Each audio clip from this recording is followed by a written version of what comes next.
అన్న ఆగేదేలా, తమ్ముడు తగ్గేదేలా. ఇంతకీ ఆ అన్న ఎవరు, ఈ తమ్ముడు ఎవరు? ఏపీకి నిధులు తీసుకురావడంలో మా అన్న పవన్ తోపు, దమ్ముంటే ఆపు అంటున్నారు మంత్రి నారా లోకేష్. అంతటితో ఆగకుండా ప్రతిపక్ష పార్టీకి గట్టి వార్నింగ్ ఇచ్చారాయన. వైసీపీ హయాంలో టీడీపీ సానుభూతి పరులను, నేతలను వేధింపులకు గురి చేసిన వారి విషయంలో తగ్గేదే లేదంటున్నారు మినిస్టర్. ప్రకాశం జిల్లాలో రిలయన్స్ బయోగ్యాస్ ప్లాంట్ కు శంకుస్థాపన చేశారు మంత్రి నారా లోకేష్. బహిరంగ సభలో పవన్ కళ్యాణ్ పై, ప్రత్యర్థి పార్టీలపై ఆసక్తికర వ్యాఖ్యలు చేశారు. డిప్యూటీ సీఎం పవన్ కళ్యాణ్ ఏదైనా అనుకున్నారంటే ఆ పని పూర్తయ్యే వరకు ఆయనను ఎవరూ ఆపలేరన్నారు లోకేష్. ఆయన సంకల్ప బలం గొప్పదంటూ పవన్ కళ్యాణ్ ను ఆకాశానికి ఎత్తేశారు. తాగునీరు శాఖ మంత్రి ఎవరు? నాకు అన్న సమానమైన పవన్ అన్న.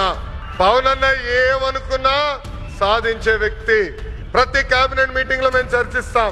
తాగునీరు ఒక ప్రయారిటీ అని ఆయన ప్రతి కేబినెట్ మీటింగ్ లో చెప్పారు. ప్రభుత్వం నాశరికమైన పనులు చేసింది, ప్రాజెక్ట్ ని పక్కన పెట్టేసింది. తిరిగి కేంద్ర ప్రభుత్వాన్ని ఒప్పించి నిధులు కేటాయించి ఈ రోజు ఆ ప్రాజెక్ట్ కి టెండర్ స్థాయికి తీసుకొచ్చారు. నా అన్న పవన్ అన్న.